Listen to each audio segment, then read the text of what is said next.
entonces, de alguna manera, también pido disculpas porque, por un lado, no soy complejólogo y pues tampoco soy ciertamente ni neurólogo ni nada parecido.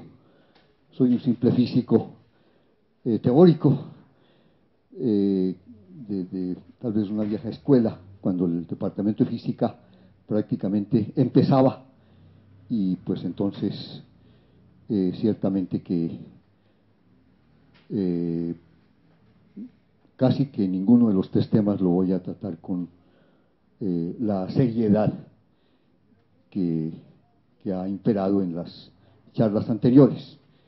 De todas maneras, empiezo por agradecer a la universidad, al doctor Maldonado, por haberme invitado, a Maldonado también porque sugirió un título un poco diferente: física cuántica, cerebro y complejidad. Yo preferí invertir un poco el término, y bueno, pues aprovecho, eso sí, que también, aparte del encuentro sobre complejidad, está el tema de complejidad y educación. Y entonces casi diría que voy a apuntar un poco más hacia lo último. Y en este orden de ideas, en primer término, quisiera referirme a un esquema que se propuso hace casi 20 años para lo que es la superdotación, si se quiere, en un escrito que fue supremamente criticado. Murray y Bernstein hablaron de que en esa curva de Gauss, o bell curve, como se llama, del lado derecho, aparte pues de personas inteligentes con un alto coeficiente intelectual, estaban personas de origen blanco, de buenas familias y demás, y pues del lado izquierdo, poblaciones afrodescendientes, indígenas y, en fin, con todo tipo de disfuncionalidades sociales y demás. Y que no valía la pena, era la conclusión, invertir demasiados recursos en esta parte. Simultáneamente, eso es interesante y me permite hablar del origen de Winaima. Es una lástima que en la parte de arriba no apareció, por razones aquí de los sistemas inteligentes, no apareció el año en que fue fundada la Universidad del Rosario. Yo quería destacar que este año cumple 360 años. Arriba está, arriba, el que no veía, se me estaba perdiendo, creí que estaba abajo en el borde, no importa. Pero, pues que sea realmente un cumpleaños, pues, para celebrar académicamente como solemos hacerlo. Y pues como aparece ahí el emblema de Winaima, que nadie sabe qué es, de los aquí presentes muy pocos, creo yo, el origen es Huitoto, tratando de rescatar también esas culturas indígenas que han aportado una filosofía y un modo de ver el mundo supremamente interesante. Y pues entonces mencionar de paso que precisamente en 1994, cuando este libro fue publicado, presentó la llamada Misión de Sabios, un libro del que nadie prácticamente se acuerda. Las nuevas generaciones no tienen la menor idea de eso, que se llamó Colombia al filo de la oportunidad. Y esa Misión de Sabios se reunió por primera vez el 16 de septiembre de 1993, hace precisamente 20 años vamos a cumplir. Y entonces ese día Winaima va a celebrar pues también. Y a los 2 días siguientes la Universidad Nacional se ha comprometido a que hagamos un evento recordatorio de aquella recomendación de los sabios para que se buscaran nuevas formas de pensar el desarrollo. La Misión de Ciencia, Educación y Desarrollo escribió 8 volúmenes que desafortunadamente se perdieron en los estacionamientos públicos. Hay muy pocos ejemplares en las bibliotecas, o sea, fueron reciclados prácticamente sin que nadie hubiera tenido oportunidad de conocerlos. Pero que sea esta oportunidad para pensarlo tal vez desde la sociedad civil, y entonces el 18 de septiembre, con un grupo de estudiantes que se llama Ciencia, Tecnología y Sociedad, estamos impulsando con el apoyo académico de la universidad, de otras universidades, de instituciones honorarias de Winaima, de los miembros honorarios de Winaima, que son los 10 excomisionados, este evento recordatorio. Y me parece muy bonito lo último que pasó, que mencionaban cómo personas de origen colombiano que se han formado inicialmente acá, tal vez después han ido a hacer otros estudios o en Alemania o en algún país extranjero para fortalecer sus estudios, entre ellos varios estudiantes de Thomas. Eso me llena de mucha satisfacción. Algunos estudiantes míos que empezaron, después también fueron a estos lados, y claro, de muchos de nosotros, y pues han logrado reconocimiento también internacional, logrado mostrar cosas. El mismo Ginás, uno de los 10, aunque trabaja en Nueva York, pues indudable que tiene un buen reconocimiento. Manuel Elkin Patarroyo, lo mismo. García Márquez, no se diga, fue otro de los 10. Pero para no quedarme en esto, pues simplemente animar, porque para mí ha sido muy enriquecedor empezar a trabajar con biólogos, y entonces estoy de acuerdo con Tomás, es increíble las ganas que le ponen a un trabajo serio, que en este caso me ha llevado a mí a preguntarme un poco sobre cómo piensan los niños y de ahí a qué diablos es el cerebro, y es un poquito lo que he tratado de aprender en estos años desde que estoy trabajando con Winaima, y pensando que en cada niño hay un potencial extraordinario que lamentablemente no lo piensan nuestros políticos. En fin, ya después de esta propaganda, sí vamos a tratar de entrar en el temario, y entonces pues tendré que recortar un poco porque pues la idea es terminar más o menos a tiempo. El doctor Maldonado me ha dicho que puedo utilizar unos minutos más. Voy a procurar no abusar demasiado de esa oferta, pero es interesante que los físicos desde muy antiguos se han preocupado también por el cerebro. O sea, ya Hipócrates fue también de alguna manera físico. En ese tiempo no se separaba pues el conocimiento. Uno de ahí en adelante puede hablar, y hasta Maimónides en el siglo X después de nuestra era era un físico también y pensó mucho en estas cosas, pero pues ni qué decir, Descartes tal vez lo podemos decir que era más físico que otra cosa, aunque matemático. Galvani, pues todos recuerdan que fue el que hizo los primeros experimentos con el sistema nervioso, con los nervios, con las neuronas, viendo pues cómo pasaba esto con ranas y demás. Volta pues le sirvió de mucho apoyo. Helmholtz estudió muy bien la conductividad eléctrica de eso. Y bueno, ya en el siglo XX, hacia mediados del siglo XX, cuando ya el microscopio electrónico había sido desarrollado para muchas aplicaciones, entonces Sanford Paley hizo los primeros estudios más minuciosos de la sinapsis y de la transmisión de esos impulsos nerviosos.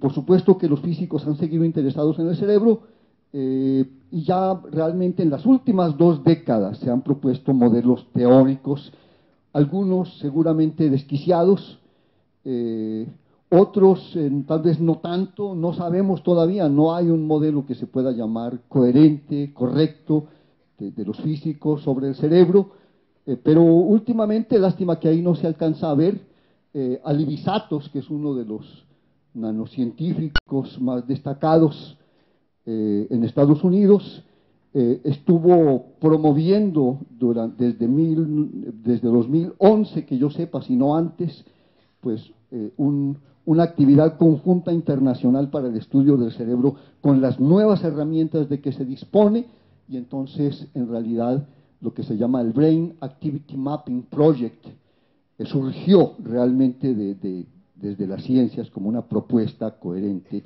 para avanzar en lo que sabemos es el órgano indudablemente más complejo, pero más representativo de la especie, por algo nos llamamos, tal vez abusivamente, sapiens sapiens, a veces como que nos portamos de otra manera, pero en fin, eso es el hecho. Y pues indudablemente en este orden de ideas, entonces, ese órgano que inicialmente se menospreciaba tanto y al que después se le agregó algo completamente distinto, y tal vez el error de Descartes reconoce la separación entre el, el cerebro y la mente, ¿verdad? Hoy en día más bien la gente está de acuerdo con el planteamiento de Spinoza y pues entonces uno puede utilizar un poco lo que dice Ginás. La mente es uno de los posibles estados generados por esa sociedad, fíjese, es una sociedad neuronal, una asociación de un número muy grande, indudablemente, de neuronas que se llama cerebro. Pero claro, hay otras asociaciones más pequeñas de neuronas. Por ejemplo, 302 neuronas es lo que tiene el C. elegans, Cenoarbitis elegans, me perdona Eugenio si no dije el nombre correcto. Es el gusanillo este que utilizan de laboratorio, como muy cortito, ¿verdad?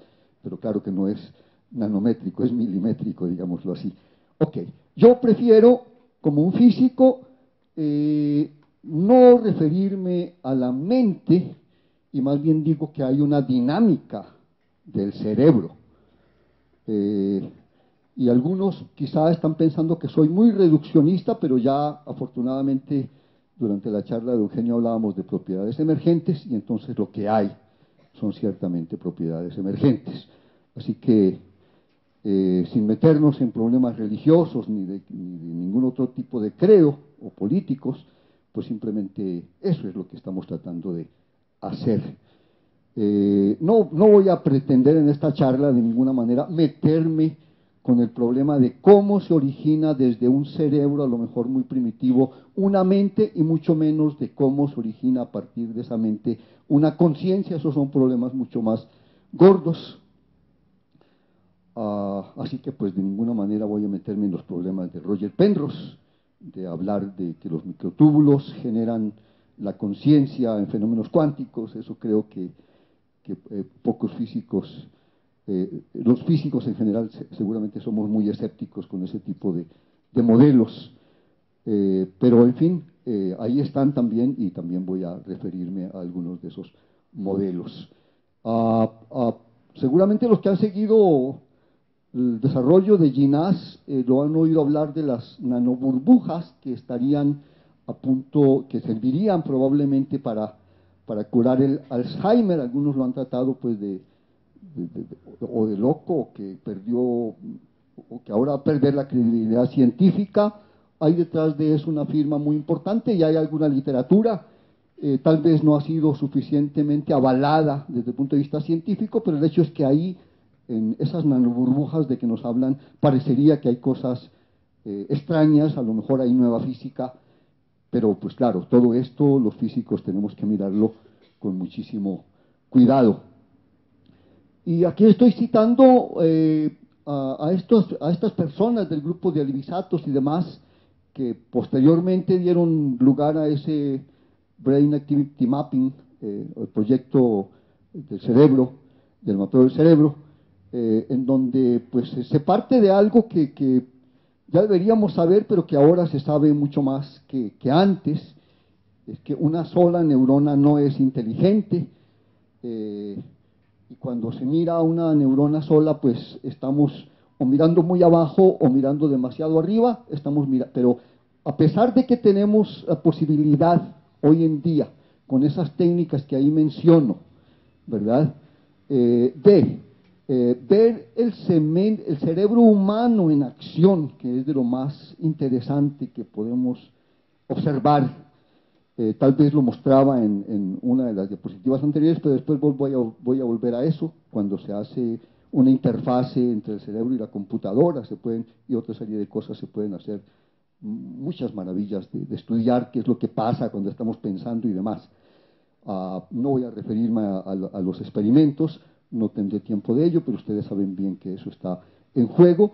Pero desafortunadamente, pues, esos mecanismos que nosotros sabemos propios del cerebro, de la percepción, de la cognición, de la memoria, etcétera, que emergen en interacciones de tiempo real, vienen de un conjunto muy grande de neuronas que están muy densamente interconectadas. Y entonces ustedes me van a oír hablar después de lo que se llama el conectoma o la conectómica, que es un poco el proyecto que vendría después del proyecto genoma o genómica.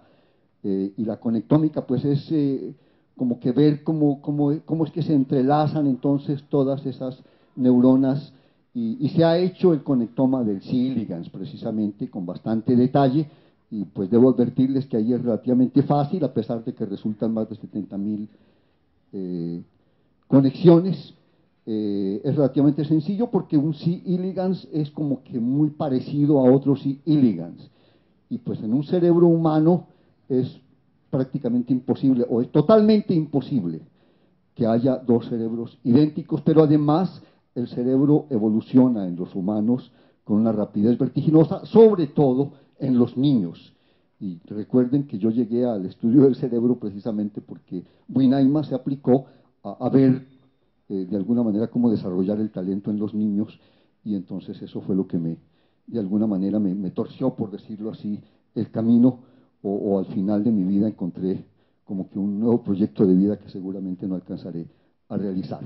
En fin, como esto nos lleva a un tema que es muy interesante, todo esto que les voy a mencionar enseguida, en los próximos minutos, de la vida artificial y la inteligencia artificial, yo prefiero entonces en este orden de ideas, para ser coherente con lo que ya he dicho, hablar del cerebro artificial, a ver cómo nos las arreglamos para hacer conexiones que sean parecidas a ese que nosotros, al que hemos llegado después de un proceso de evolución supremamente largo. Si contáramos desde cuando se inició la vida, pues entonces, más bien cuando surgieron los primeros organismos multicelulares que necesitaron conectar las distintas células que lo conformaban, y entonces hubo algún cerebro primitivo.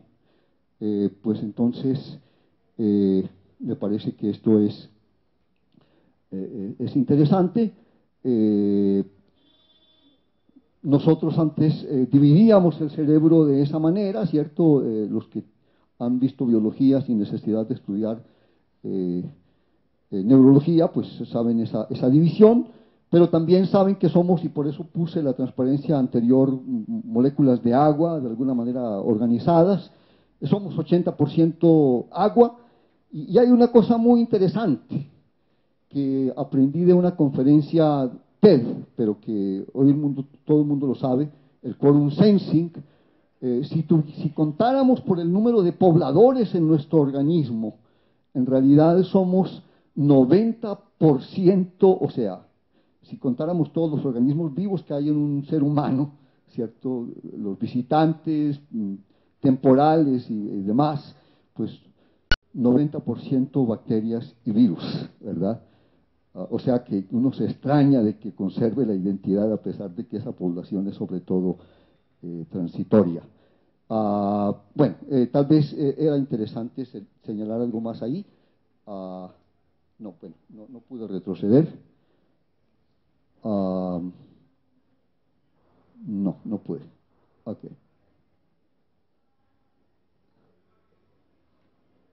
Haciéndole. Ok, ya.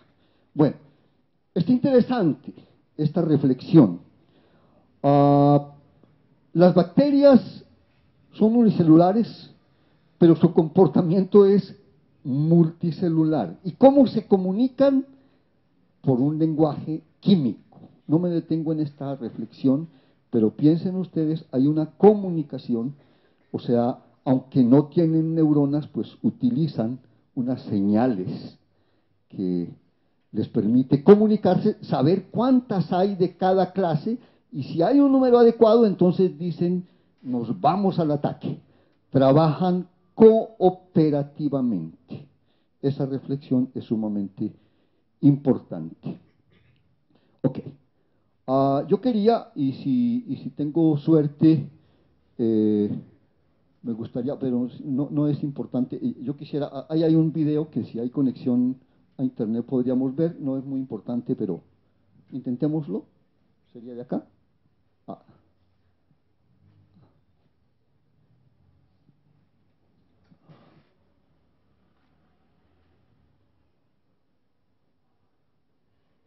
Ahí va. Ok. Mm, Pues no es mayor cosa. Simplemente es para referirme a la lectura que hay debajo de la leyenda.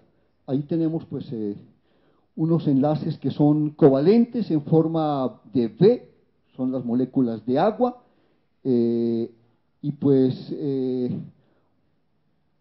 hay una polarización de esas moléculas de agua, y lo que me interesa dejar en claro, ya podríamos continuar con la presentación, ya saben ustedes qué es lo que quería decir, es eso que hay ahí debajo de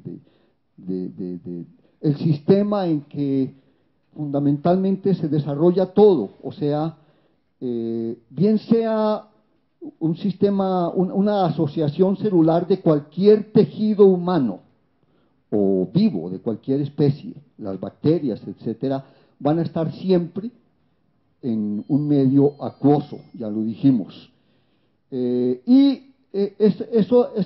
La biología, en su evolución, ha construido fundamentalmente eh, organismos, sistemas que son biodegradables.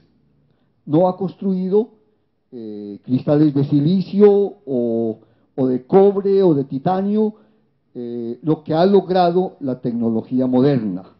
O sea, con la inteligencia artificial y con la vida artificial hacemos máquinas que van a tardar muchísimo tiempo en eh, eliminarse de nuevo, lo que no tienen esos sistemas biológicos. Para algunos eso parece maravilloso, yo francamente me preocupo de que no se piense de que de todas maneras los recursos son finitos y de que el planeta es finito y todo este tipo de cosas. Ya Thomas mencionaba en su charla pues que la cuántica sí nos pone de presente la finitud del sistema que estamos considerando.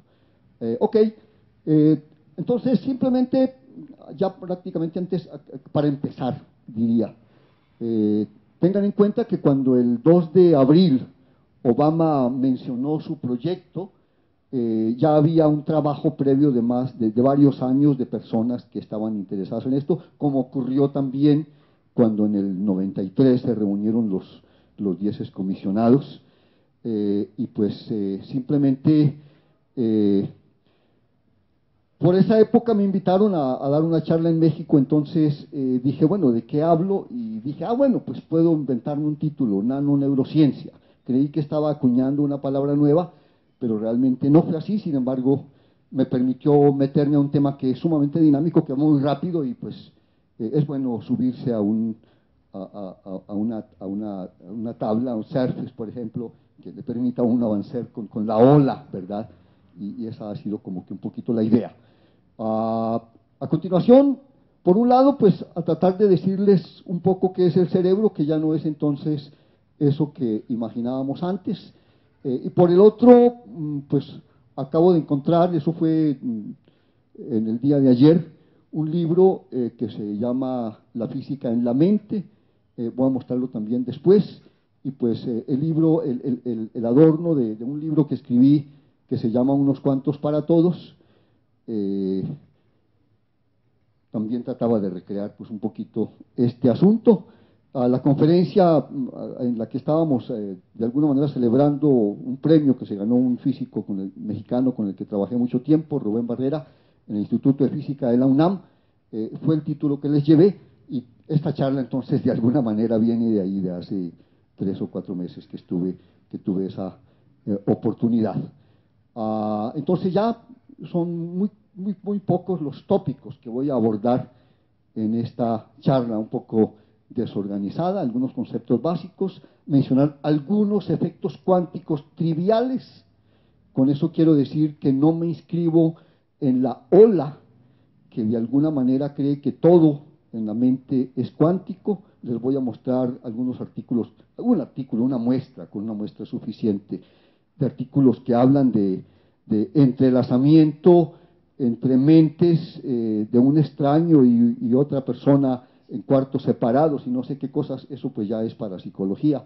De eso pues no voy a hablar, únicamente lo pongo como ilustración de que también se puede uno perder en ese tipo de cosas.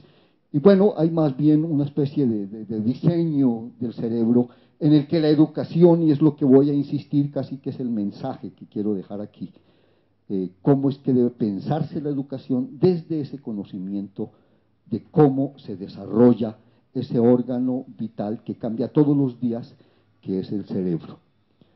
Para apoyar esta afirmación anterior, cuando un maestro, un buen maestro, que ya no es maestro sino un mediador, interacciona, pongámoslo así, con un niño en su periodo crítico o un periodo de amplio desarrollo, la plasticidad del cerebro es enorme y al cabo de 2 horas podemos ver, si fuéramos con los aparatos adecuados, podemos ver que ese cerebro ha cambiado porque han surgido muchísimas otras conexiones, algunas a lo mejor se han roto, pero muchas más se han fortalecido y el cerebro entonces definitivamente no es el mismo, aunque el niño siga siendo lo mismo, ¿verdad? Siga aparentemente siendo el mismo.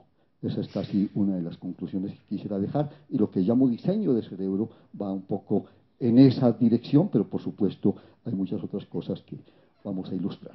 En fin, entonces definitivamente lo que no podemos decir es que simplemente son 1.400 gramos de materia gris, ¿cierto? Y tampoco, a pesar de que ya sepamos que está hecho de neuronas, pues no es simplemente una suma de 10 a la 11 millones de neuronas.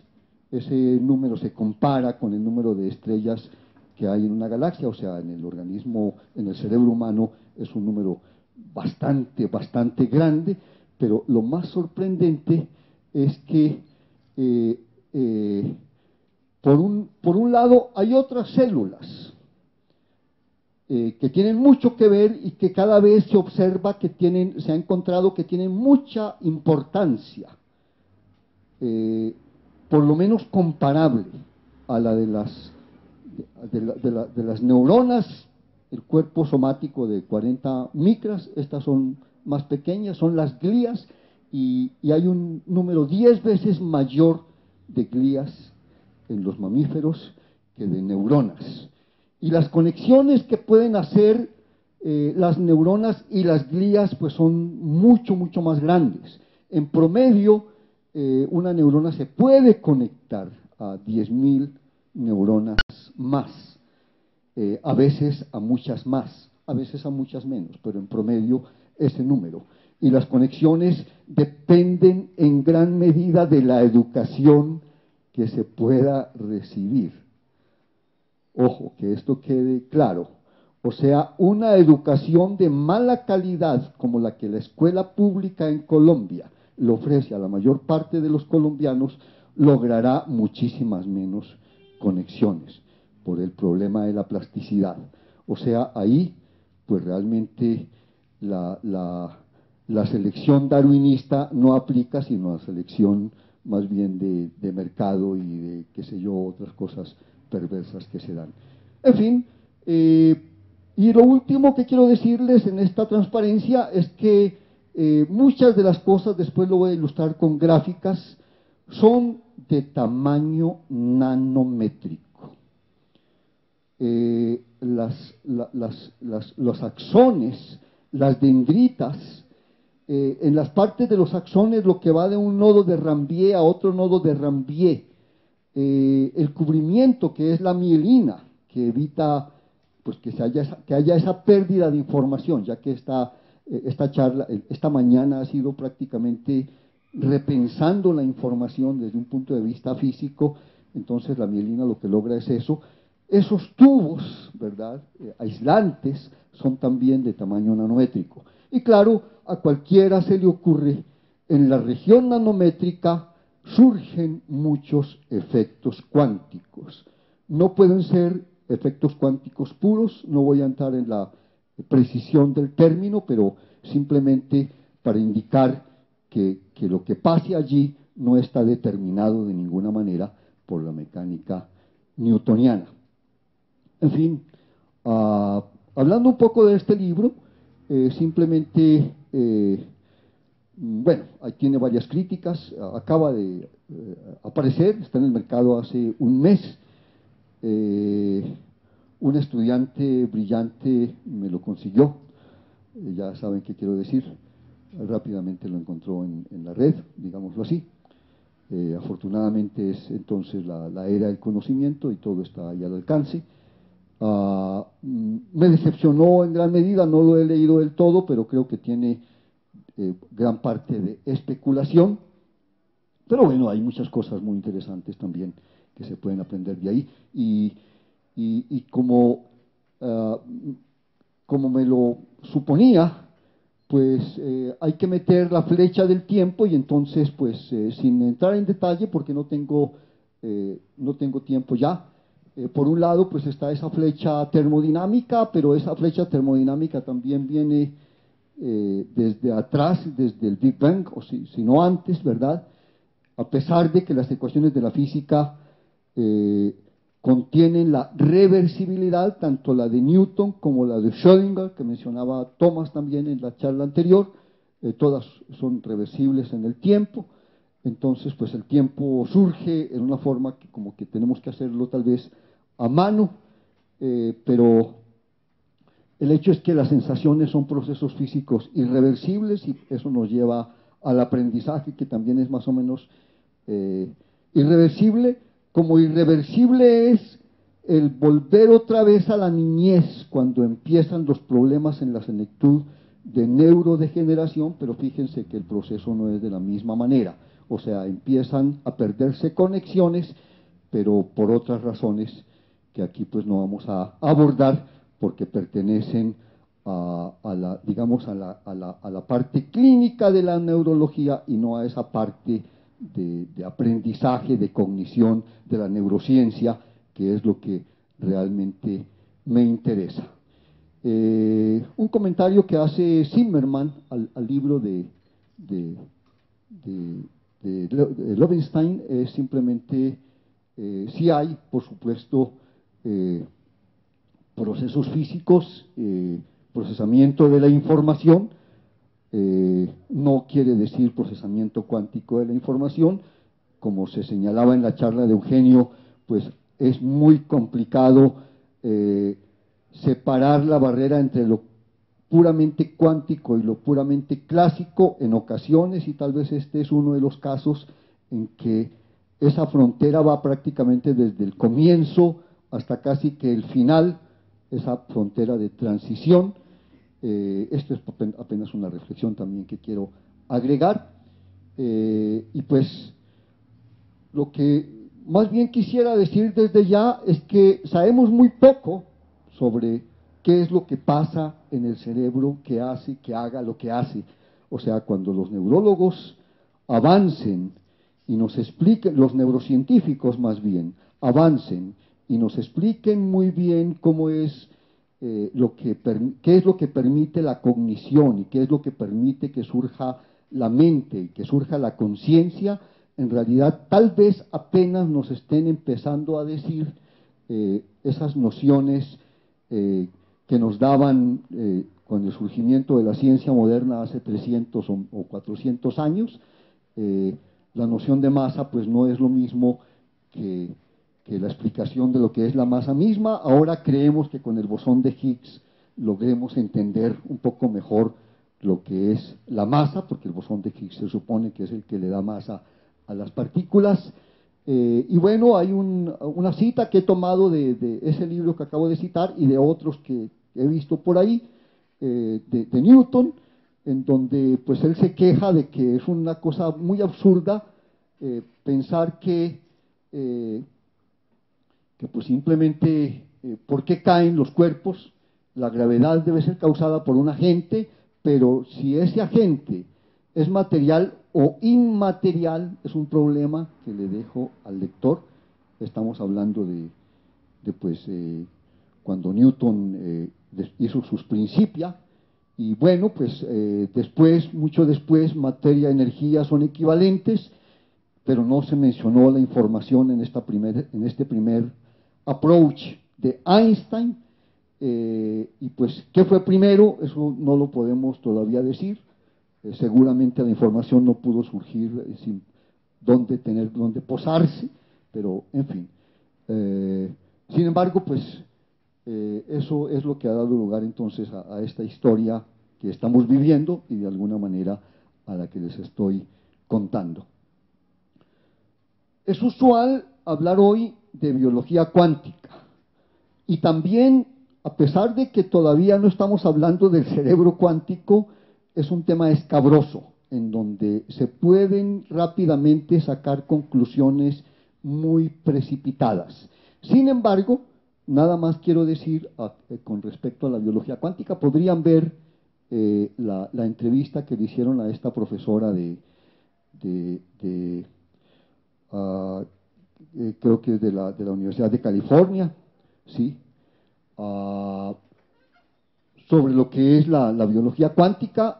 En esencia, se han dado los primeros pasos gracias a unos experimentos que puedo mencionar a los autores: Fleming, Engels, en California, en Berkeley, en otros laboratorios en Inglaterra. En fin, una colega nuestra, para mencionar entonces también otro cerebro colombiano, Alexandra Olaya Castro, quien se graduó con maestría en la Universidad de los Andes e hizo un doctorado con Neil Johnson en Oxford, cuando Neil Johnson estaba en Oxford. Realmente una estudiante muy brillante, está dentro del grupo que Thomas mencionaba como de altas capacidades, muy por encima del promedio. Y bueno, pues allí se quedó, como muchos otros colombianos que no se sienten muy animados a regresar a Colombia. Es diferente al caso de Thomas, que a pesar de poder estar en otro país, prefiere estar con nosotros, y es algo que también que merece reconocimiento. Pero, en fin, sin alargar más la historia, el hecho es que se empieza a observar en los procesos de fotosíntesis de las cianobacterias, de las algas verdiazules, procesos que son supuestamente de coherencia cuántica, en donde el fotón en un ambiente, cuando lo recibe una cianobacteria o una planta que tiene poca luminosidad, y entonces hay que aprovechar al máximo la energía, entonces hay un proceso de coherencia que permite, que sobrevive por un tiempo para efectos cuánticos muy largo, como 600 femtosegundos, y permite entonces aprovechar prácticamente al 100% la energía de ese fotoncito que le llega del Sol. Es un ejemplo de la naturaleza, así esa coherencia fuera clásica, es un ejemplo de la naturaleza de eficiencia cuando se necesita aprovechar al máximo la eficiencia. Y bueno, allí se habla entonces de también posibles entrelazamientos y cosas por el estilo, pero estas son cuestiones muy en disputa, digámoslo así. En cuanto a la información cuántica, no voy a necesitar hacer mayor referencia, no ese es el tema de la charla. También podrían ver ese enlace, una entrevista que le hacen a Vlad Vedral, uno de los gurús, digámoslo así, de la información cuántica, en donde dice pues que en el universo es solo información cuántica. Uno encuentra, para mi gusto, pues es como demasiado especulativo, como que se va demasiado lejos, pero en fin, ahí están pues físicos destacados que nos hablan de este tipo de cosas. Y bueno, aquí les quería entonces, lo que ya les advertí, mostrar también algunas cosas que ahí sí creo que definitivamente no pueden alegar que tengan el suficiente soporte experimental para afirmar este tipo de cosas. La evidencia de un entrelazamiento cuántico macroscópico durante una medida electroencefalográfica cuantitativa doble de amigos y extraños. Si quieren, ahí está la referencia para que lean el artículo, a pesar de que hablan de un soporte experimental muy fuerte. Yo francamente todavía me resisto a creer que sea verdad tanta belleza. Y entonces en esa dirección nos llevan, bueno, el título de la revista de alguna manera nos sugiere que nos acerquemos a ella por lo menos con cierto escepticismo. Neurocuantología. ¿Con qué se coma eso? No sé. Ok, de todas maneras hay algo muy importante que quiero también señalar antes de acercarme a lo que sería casi que el final de la charla, pero que en realidad es casi es como el centro. El principio de coherencia y de sincronización en el procesamiento de la información en un cerebro multinivel. Tomaría mucho tiempo desarrollar la idea, pero esencialmente lo que quiero destacar, esto no es una idea original, es algo que se viene trabajando por varios grupos. También hay que mirarlo con mucho cuidado, pero tal vez no tanto como con el cuidado que les dije mirar la publicación anterior. El hecho es que cuando miramos en acción un conjunto grande de neuronas, pues ese conjunto grande que está realizando determinada función no está actuando en forma aislada e incoherente. Tiene que trabajar de manera coherente y pues el resultado entonces es asombroso.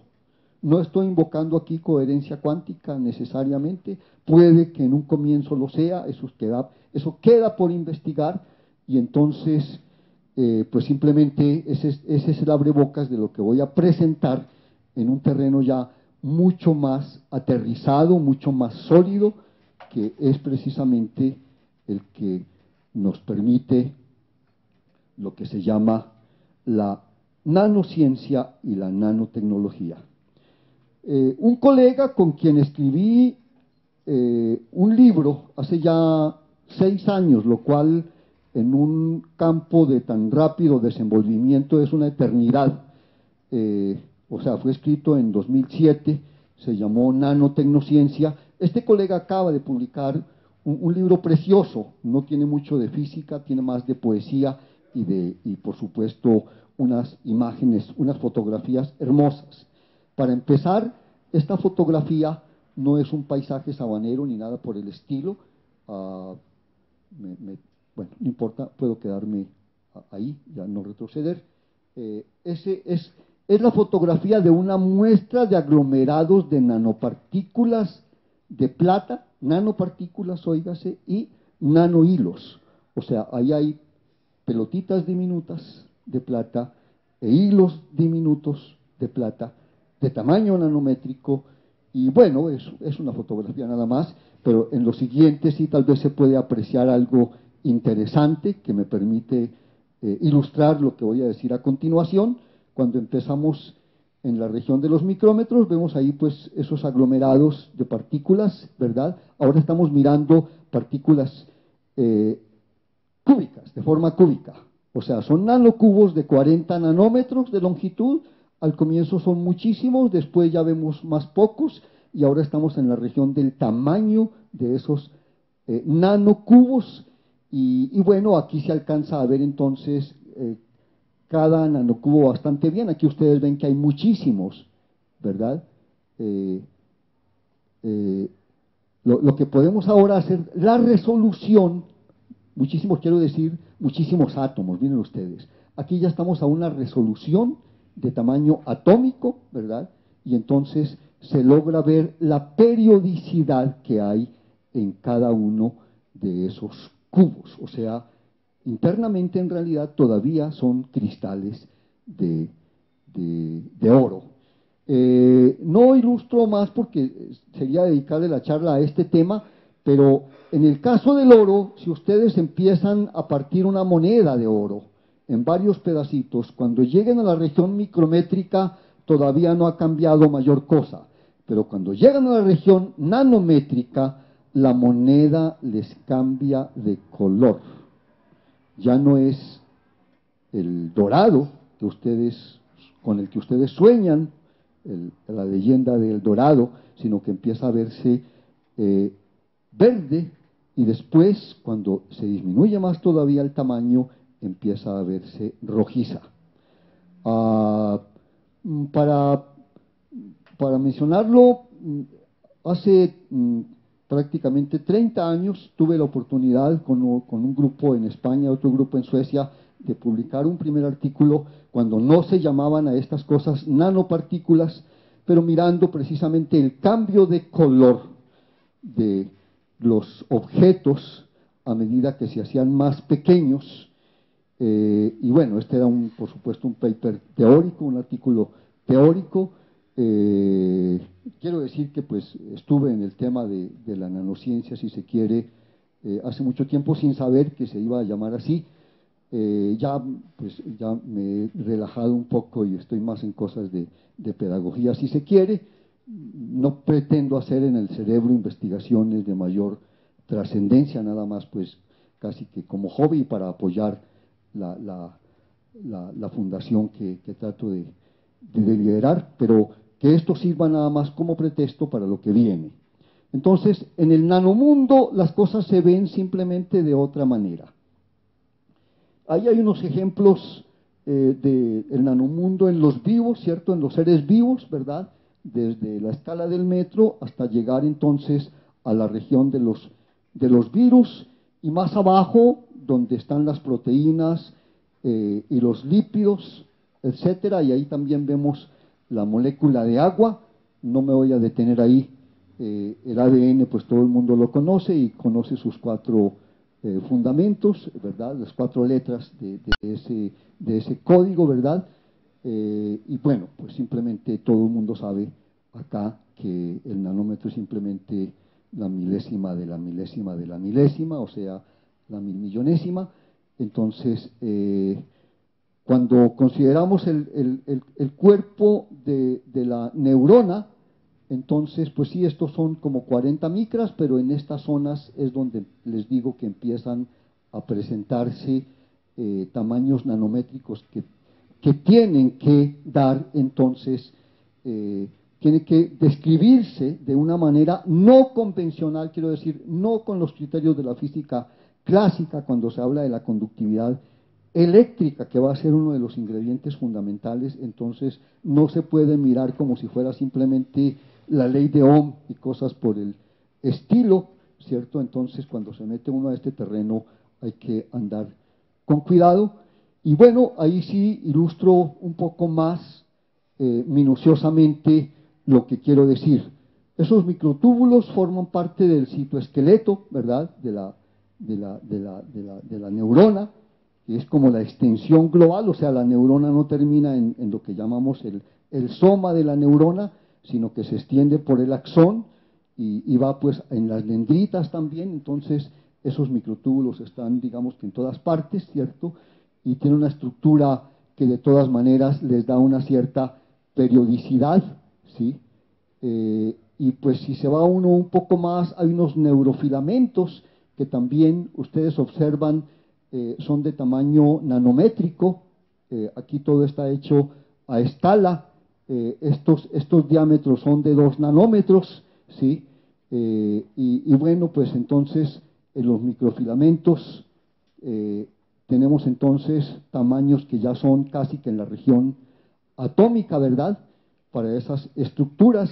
O sea, esos nanocomponentes hacen que al mirar la física que hay ahí, haya que mirarla entonces de otra manera distinta a como se suele hacer con la llamada física clásica, llámense electromagnetismo clásico, o llámese la termodinámica clásica o la estadística clásica, que nos va a dar las propiedades de transporte, o eléctrico, o térmico, o en fin, o todo lo que quieran.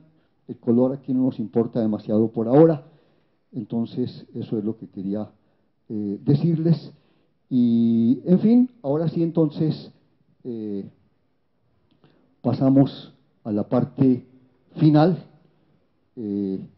casi antes de mencionar algunas conclusiones que podrían sacarse de acá. Esta es una interfase entre el cerebro y el computador que hoy en día ustedes pueden ver en muchos videos. O sea, hay forma de conectar unos electrodos, pues es un poco más, un poco complicado, pero se ha hecho. Hay muchos videos al respecto que ilustran estas cosas y ver entonces el cerebro en acción.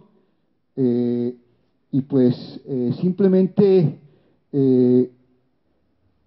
gracias a eso también se pueden empezar a desarrollar muchas técnicas o tecnologías, son al fin y al cabo tecnologías, desarrollar fármacos y hacer nanoneurocirugías y bueno, en fin, este tipo de cosas también. El libro en referencia tiene apenas un mes de publicación. Les confieso que no lo he mirado, no estoy interesado en la parte clínica, pero simplemente para decirles que esto de la nanoneurociencia, como se está denominando a este campo, es un campo de muy vertiginoso desarrollo. Hay una revista, por lo visto hasta ahora han sacado solamente dos números, ¿verdad?, del primer volumen, y pues tampoco es mi interés. En general esto está más en la dirección de las ciencias del área de la salud, no de las que me interesan a mí, que son del área de la educación, digámoslo así. Y pues simplemente para los que no están familiarizados con la nanociencia y la nanotecnología, permítanme decirlo de una manera muy llana, no completa, pero que les puede dar una idea. Es el encuentro de, por lo menos, de estas tres ciencias. O sea, aquí no se puede separar lo que es física de lo que es química, de lo que es biología, ¿verdad? Pero además, si ustedes se van a la nanotecnología, entonces, o la nanotecnociencia en general, entonces es el encuentro de estas ciencias con todas las tecnologías, con todas las ingenierías, y entonces ahí se está en lo que es la palabra del mercado, que se llama nanotecnología. Y bueno, los invitaría, no vamos a tener tiempo, tengo el video también ahí para pasarlo, pero prefiero que ustedes dejarles la página donde podrían encontrarlo y lo vean con facilidad. En ese cerebro se habla de que uno puede ahora ver el cerebro en forma transparente. Esto fue publicado, si mal no estoy, también como por abril de este año, publicado en Nature, y el video pues se encuentra ya en inglés.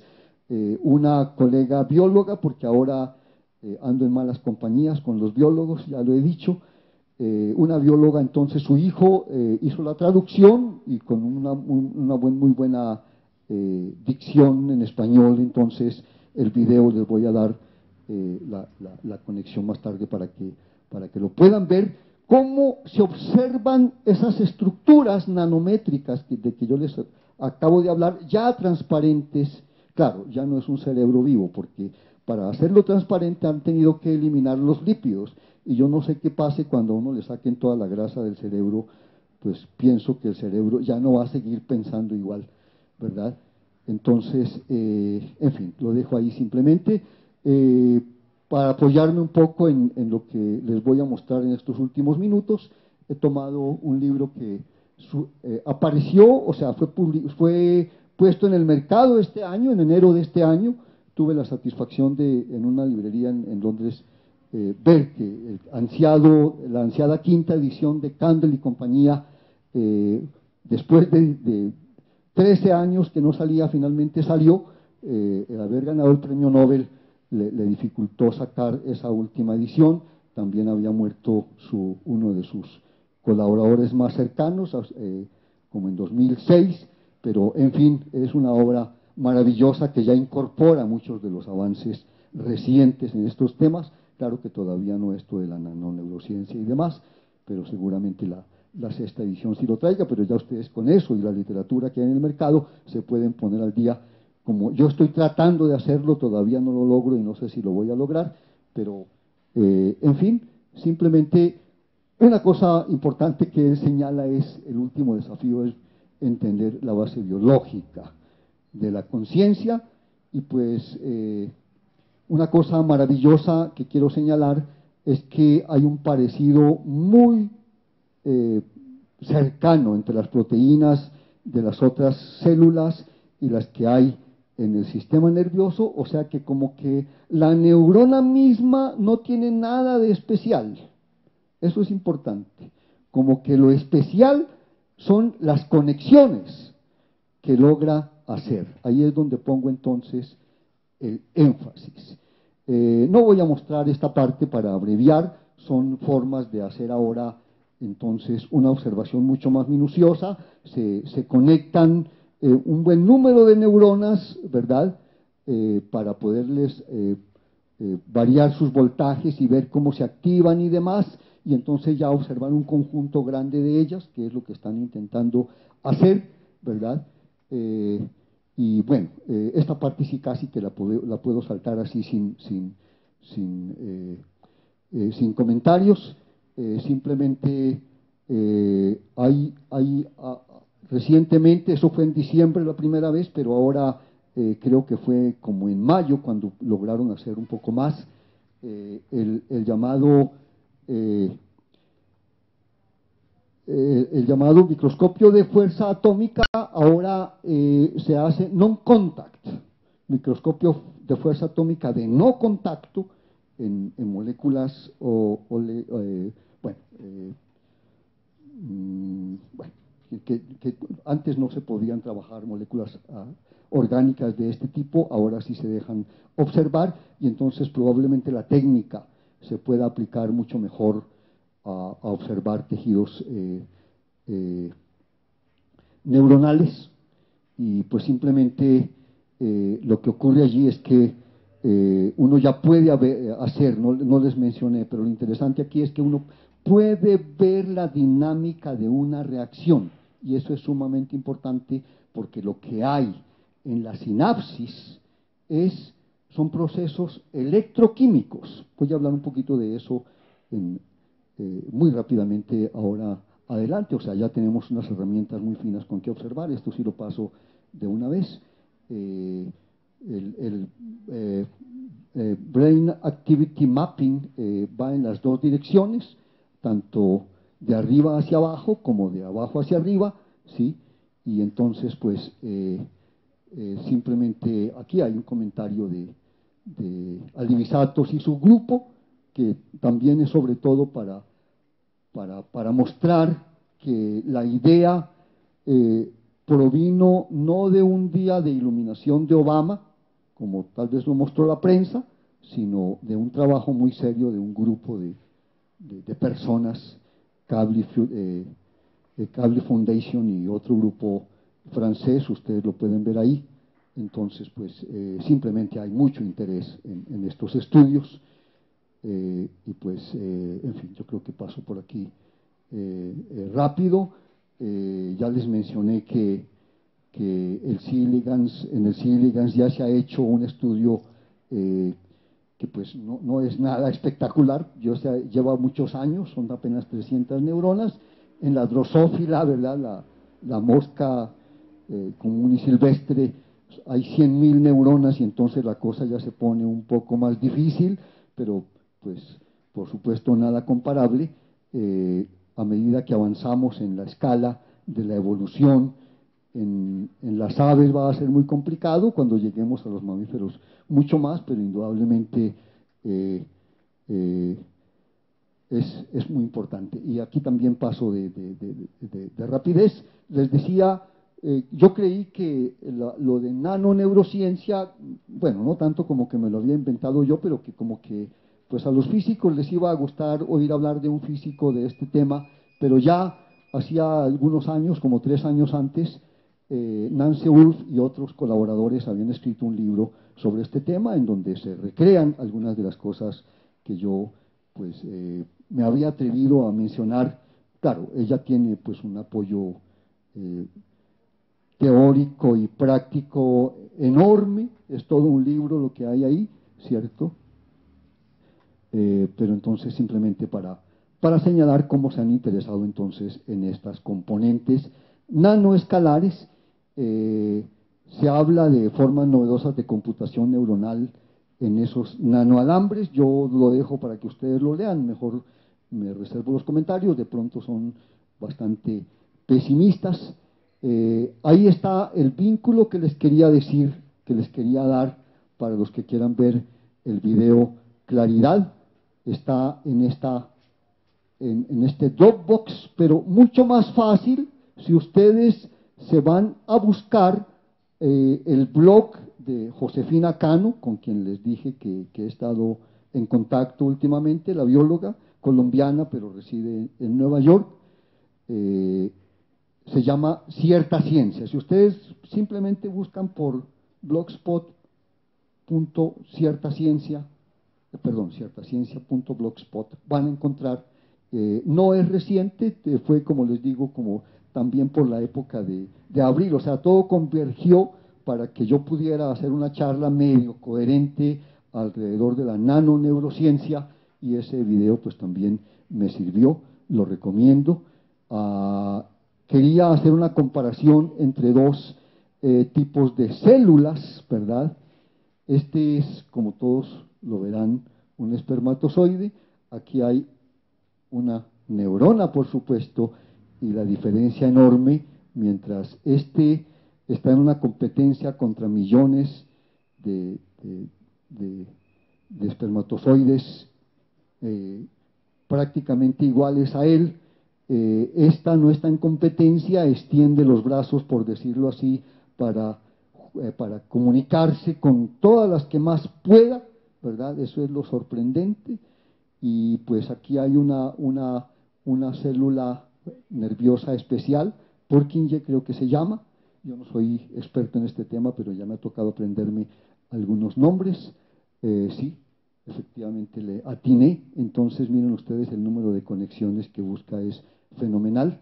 Y quería ilustrarles entonces el carácter de polarización que se requiere en estas células, o sea, en las conexiones más bien, unipolar, bipolar, pseudounipolar. No voy a entrar en detalles, allá está otra vez la de Purkinje, ¿cierto? Hay más de 100 especies diferentes de neuronas para diferentes tejidos, etcétera. Esta es la jungla de la mente, como la llamaba Ramón y Cajal cuando empezó hace un siglo, ¿verdad? Por lo que recibió con Golgi el premio Nobel. Y bueno, ahí está otra vez en el libro de Kandel, mucho mejor descrito, en donde ya vemos la mielina y los nodos de Ranvier, etcétera. Y bueno, pues simplemente ahora que he llegado entonces a las conexiones sinápticas, ahí no aparecen, pero hay dos tipos de conexiones sinápticas que son diferentes. Ese es un punto muy importante de estudiar. En una de las conexiones no está esta región de separación que se ve acá, es una transmisión eléctrica. En esta otra, pues es una transmisión, perdón, avancé sin que, ok, quería ir hacia atrás, pero me fue hacia adelante, vaya, ya no pude regresar, me tomó el pelo, ahí está. Sí se devolvió, pero lentamente. Yo quería que lo hiciera más rápido. Nada más para señalar entonces otra vez, cuando se da entonces esa transmisión química, ¿verdad? La distancia es de unos 20 nanómetros. Cuando es eléctrica, entonces pues no está esa parte ahí, y entonces a eso se le llaman canales de juntura de brecha. Estuve mirando un poco en la literatura que alcancé a ver y no trabajan esto desde el punto de vista de las brechas de que se habla en los semiconductores. Sin embargo, es interesante agregar que pues estos sistemas neuronales, estas conexiones no están hechas, por supuesto, con objetos metálicos. Así que estamos hablando o de aislantes o de conductores. Y en esa región, pues, todo el mundo sabe, en la de los semiconductores sobre todo, que el tratamiento del transporte y de todo ese tipo de cosas tiene que hacerse con las herramientas que nos enseña la física cuántica. Es un comentario que dejo también para ustedes. Y bueno, hablando de las glías, ya para terminar, hay distintos tipos de glías. Yo les decía, 10 minutos, perfecto, más que suficiente. Entonces, les decía que hay, que las glías, las células gliales, como las llaman, juegan un papel mucho más importante. Y es porque al igual que las neuronas, hay conexiones entre las regiones de las glías mismas, que todavía no se sabe para qué es lo que sirven. A diferencia de las neuronas mismas, los efectos de conducción eléctrica no son tan importantes aparentemente en las glías. Así que parece que hay todavía un terreno bastante desconocido sobre estas. Y tal vez las más comunes son los que se llaman astrocitos, que son estas ramificaciones como en forma de estrella, pero también las células de Schwann, que están en las regiones de la mielina, son de muchísima importancia, y se encuentran entonces estas glías a lo largo de los axones. Y pues, en fin, ahí en esa parte que técnicamente llaman el citoesqueleto, entonces están esos microtúbulos que a veces se expanden y a veces se encogen, y pues son procesos de mucho dinamismo y que tienen que ver enormemente con lo que es la plasticidad cerebral, al igual que la sinapsis. O sea, la sinaptogénesis es algo de lo más apreciado para la plasticidad del cerebro.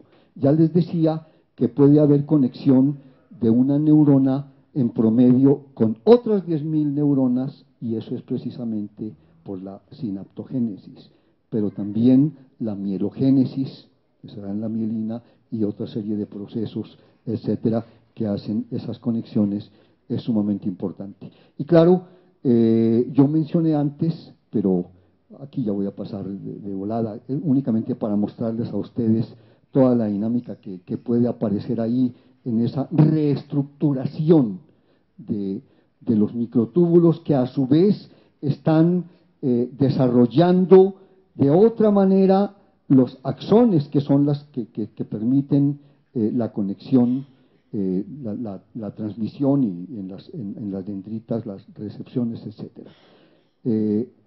Entonces, ahora sí, para terminar, aquí estoy mostrando lo que se intentó o se hizo ya con el C. elegans. Pueden averiguar más sobre el proyecto Conectoma en esa página.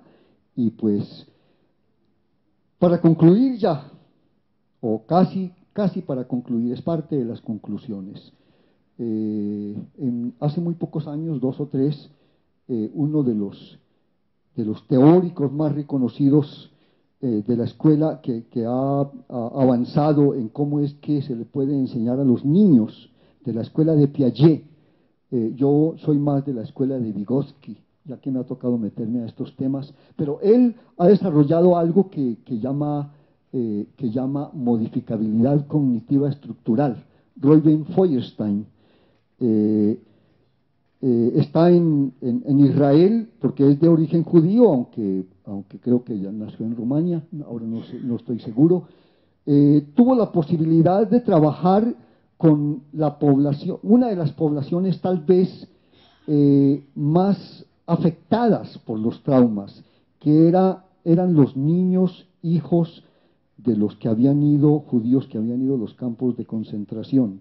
Entonces, los problemas que eso genera son bastante grandes Por supuesto que nosotros tenemos esos y muchos más de pronto dentro de los desplazados y dentro de la población pobre que está con muchas otras dificultades enormes, y entonces sus métodos como que se pueden aplicar. Pero lo interesante es esa modificabilidad cognitiva estructural, como que ya podemos saber dónde radica.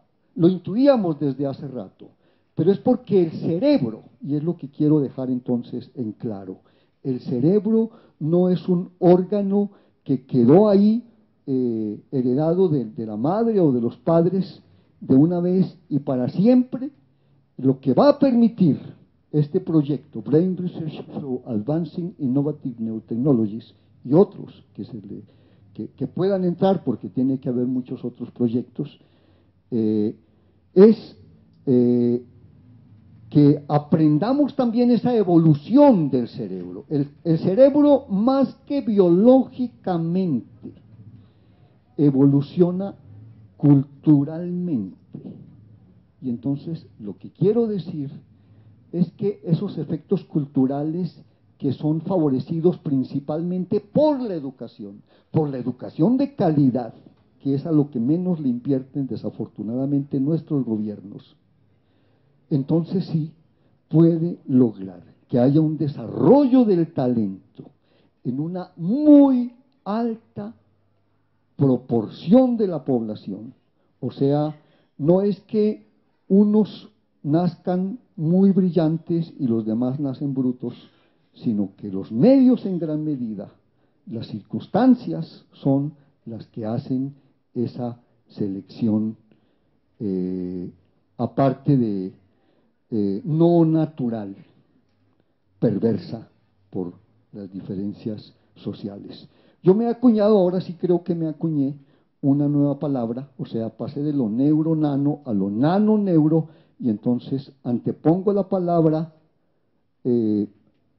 perdón, al contrario, pasé de la nano-neuro a lo neuro-nano, y antepongo entonces la palabra neuro para decirles entonces que simplemente es mirar lo neuro en la escala nano, con sus implicaciones, es decir, de una manera ya intencionada, saber que se está actuando sobre componentes nanométricos que en su desarrollo, en el fortalecimiento de esas conexiones, en la multiplicación de esas conexiones, es donde puede resultar una mente, si lo quieren, más brillante, para utilizar la palabra que les dije que no me gusta. Estoy hablando entonces en el esquema de Howard Gardner de las múltiples mentes, ¿cierto? Las múltiples inteligencias, ¿cierto? Para darle a cada cual la educación adecuada. Y entonces aquí hay que saber que cada cerebro es diferente, que unos vienen ya desde atrás con un cerebro cableado para que la música sea lo que más tal vez les va a apasionar, o las matemáticas, o los deportes, o la física, o la química, o la biología, o tiene inteligencia espacial, o tiene inteligencia interpersonal, o inteligencia intrapersonal. No quiero mencionar, ver si repetí las 8 inteligencias de Gardner o las 8:30 o no, eso no importa, pero el hecho es que cada cableado viene distinto. Sin embargo, sobre cada cableado original se puede trabajar en tal forma que cada cual encuentre lo suyo y pueda hacer lo que realmente le guste y se apasione por el conocimiento. En fin, ese es entonces el punto, y probablemente podamos entonces aprovechar las tecnologías convergentes, en donde está lo nano, lo bio, lo info y lo cogno. Yo apenas estoy hablando de la neuro y la nano, pero por supuesto que estoy involucrado con las otras dos. Y entonces, en conclusión, pues ya hemos dicho la conclusión, ¿cierto? Es la que acabo de decir, así que la anuncié antes de poner el título, pero otra reflexión final ya es: la naturaleza ha hecho estas cosas desde que empezó la vida hace 3.750 millones de años, y somos producto de una evolución, y pues en nuestro cerebro de una evolución apenas de los últimos 100.000 años, ¿verdad? Poco menos, el Homo sapiens sapiens, y pues tal vez es importante ahora sí unir todas las ciencias, incluso las ciencias naturales con las humanas, ¿cierto? Con las sociales y con el arte, por supuesto, que también nos ayuda muchísimo, es imprescindible, ¿sí? No tengo ahora tiempo para argumentar por qué, pero ustedes todos lo entienden. Pero en ese proceso evolutivo, entonces, debemos mirar lo que ha hecho la madre naturaleza para, de alguna manera, aprender de ella. En fin, espero no haberlos aburrido demasiado. Si alguien me quiere escribir, ahí está mi correo y esa es nuestra página, en donde también hay otros comentarios de pronto interesantes. Muchísimas gracias por su atención.